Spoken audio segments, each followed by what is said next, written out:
queria falar um pouquinho aqui sobre a Epístola de Romanos, assunto que nós temos tratado com os jovens, né?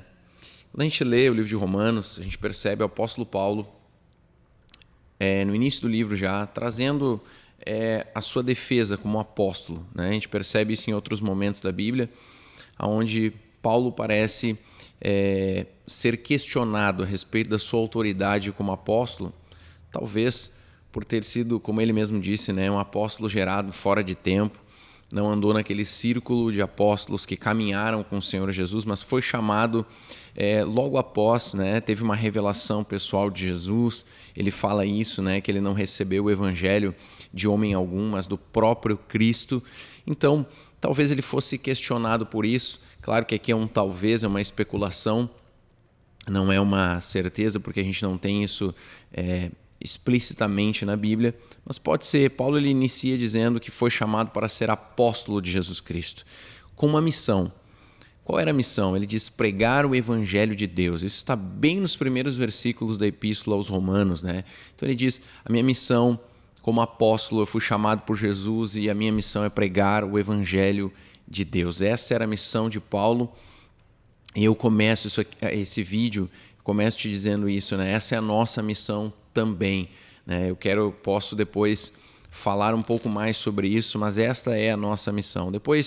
E aí você percebe que Paulo ele está construindo aqui um raciocínio, né? Ele começa então fazendo essa sua defesa, fala do evangelho de Deus, e a partir disso ele começa a dizer que evangelho é esse. Então ele diz: eu fui chamado como apóstolo, eu tenho uma missão, a minha missão é pregar o evangelho de Deus. Aí ele começa a dizer: que evangelho é esse? Qual é o evangelho de Deus? Qual é o caráter do evangelho? E aqui Paulo fala duas coisas muito importantes, inclusive nos dias que nós estamos vivendo. Ele diz que o evangelho de Deus é a revelação de Jesus em carne. Então Jesus vem da descendência de Davi e em poder, pela ressurreição dos mortos. E aqui nós temos duas verdades fundamentais do evangelho. Por que eu digo isso? Porque durante muitos anos, inclusive já lá no início, nos primeiros séculos, havia uma discussão se Jesus realmente veio em carne ou se ele era tipo, sei lá, um holograma, um espírito apenas, que Jesus nunca existiu em forma humana. E quando a gente fala sobre isso, e esses assuntos eles vão vindo de outras maneiras, de outras formas, mas eles vão chegando, são heresias. Elas são perigosas porque elas enfraquecem o poder da mensagem do evangelho. Quando nós questionamos, por exemplo, se Jesus veio em carne, nós estamos questionando o fato da encarnação de Deus, nós estamos questionando o fato de que Jesus se tornou ser humano, e se ele não se tornou ser humano, ele não pagou o preço pelos pecados dos seres humanos. Era necessário que Jesus se tornasse um ser humano, que ele tomasse, né, os nossos pecados sobre si, as nossas dores, as nossas enfermidades, que ele pagasse o preço como homem, como ser humano, né, mesmo sendo Deus também, 100% Deus, 100% homem, mas era necessário que ele, como ser humano, pagasse o preço pelos nossos pecados. Não só isso, Hebreus vai dizer também que ele pode se compadecer de nós, porque ele passou por todas as coisas que nós passamos, todavia sem pecado. Isso aqui é importante. Jesus passou por tudo que passamos, mas nunca cedeu à tentação, nunca teve o desejo de pecar, nunca teve dolo, né? Pedro diz isso, né? Que nunca se achou dolo em sua boca, ou seja, Jesus nunca teve a vontade, a intenção de pecar. Então, foi perfeito, foi santo, é santo, né? Mas isso é tão importante. O apóstolo João vai dizer também que todo espírito que não confessa que Jesus Cristo veio em carne, ele não vem de Deus, pelo contrário, ele é o anticristo, né?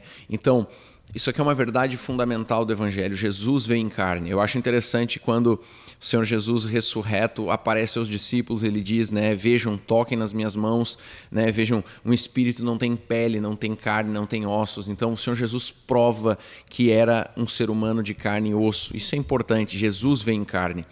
E era necessário que a encarnação do Deus vivo fosse através da descendência de Davi, porque isso cumpria as profecias, né? Muito tempo Davi recebeu esta palavra do Senhor de ter um trono eterno, um trono da sua descendência eterna. Então, era necessário que o Cristo viesse da descendência de Davi. Aliás, Apocalipse diz que ele é a raiz e descendência de Davi, a brilhante estrela da manhã.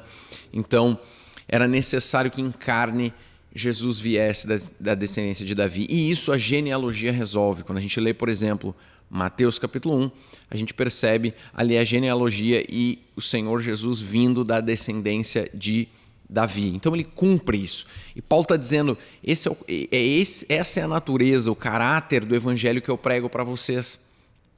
Jesus veio em carne da descendência de Davi. Não só isso, mas em poder pela ressurreição dos mortos, né?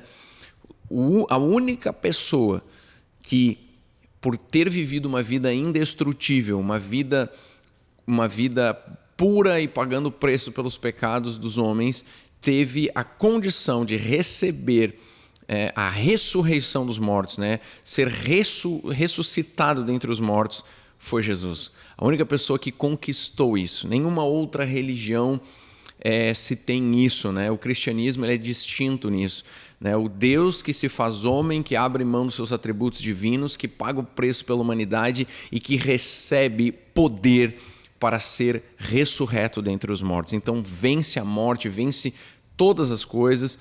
E isso também faz parte do caráter desse evangelho que pregamos, um evangelho poderoso, porque o nosso Cristo, o nosso Jesus, ele não está morto, ele não ficou morto, mas ele ressuscitou. O apóstolo Paulo fala, esse é o caráter do evangelho que eu estou pregando para vocês, né? Essa é a minha missão, pregar o evangelho. E qual é o caráter do evangelho? A revelação de Jesus em carne e a revelação de Jesus em poder.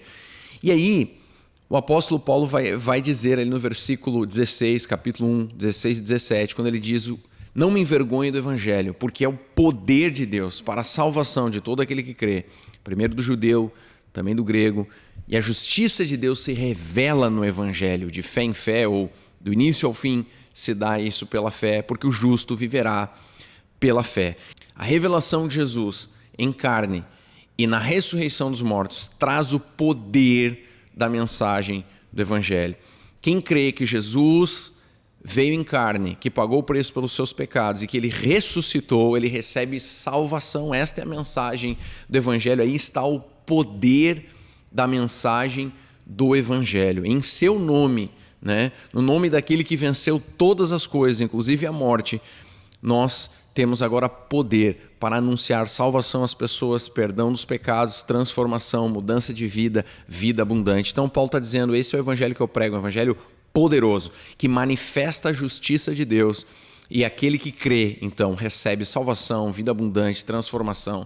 Aliás, a palavra salvação na Bíblia muitas vezes é a mesma palavra, né, no original, usada para libertação, para cura, para salvação. Então é algo completo. Não fala só de vida eterna, mas fala também de uma vida abundante aqui, assim como o próprio Senhor Jesus disse, eu vim para que tenham vida e vida com abundância. Quando nós abraçamos o evangelho, ele causa uma transformação em nós, ele opera algo em nós, há uma ação do evangelho sendo operando nas nossas vidas. Nisso que eu estou dizendo, transformação, mudança, salvação, etc. Então o evangelho ele traz esse operar na nossa vida.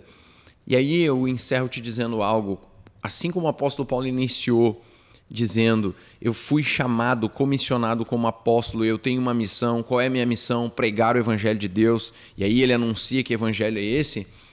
Da mesma forma, você e eu, como discípulos de Jesus, fomos comissionados para uma missão. Qual é a missão? Anunciar o evangelho de Deus. Porque é neste evangelho que há salvação, libertação, cura, o poder de Deus se manifesta aí. A justiça de Deus se revela no evangelho, porque o evangelho é a revelação de Jesus em carne e em poder pela ressurreição dos mortos. E por que isso traz a justiça de Deus? Porque nós somos justificados diante de Deus pela obra completa e poderosa do Senhor Jesus por nós. Então, você e eu agora temos uma missão, né? Quando nós lemos Mateus, no capítulo 28, versículo 18 a 20, diz assim, Jesus se aproximou deles e disse, toda autoridade no céu e na terra me foi dada. Portanto, vão e façam discípulos de todas as nações, batizando-os em nome do Pai, do Filho e do Espírito Santo.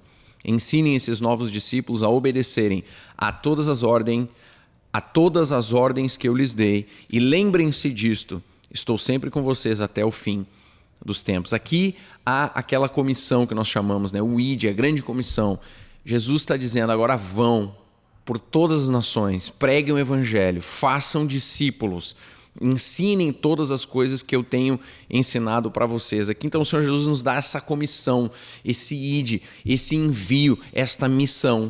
Você e eu temos esta missão de agora crermos no evangelho, recebermos a salvação, recebermos a transformação, o operar do evangelho em nós e agora compartilhar isso com os outros. Então eu quero te incentivar, compartilhe, fale do amor de Jesus. Você não precisa saber como trazer referências bíblicas aos teus amigos, aos teus familiares. O que você tem que fazer é contar aquilo que Jesus está fazendo na tua vida, mas anuncie, fale do amor de Deus, porque todos precisam saber. Pregue o evangelho, fale de Jesus, isso é tão importante e é a nossa missão, pregar o evangelho de Deus. Certo, gente? Eu espero que essa palavra tenha abençoado a tua vida e a gente se encontra semana que vem na palavra. Deus abençoe e fique firme em Jesus.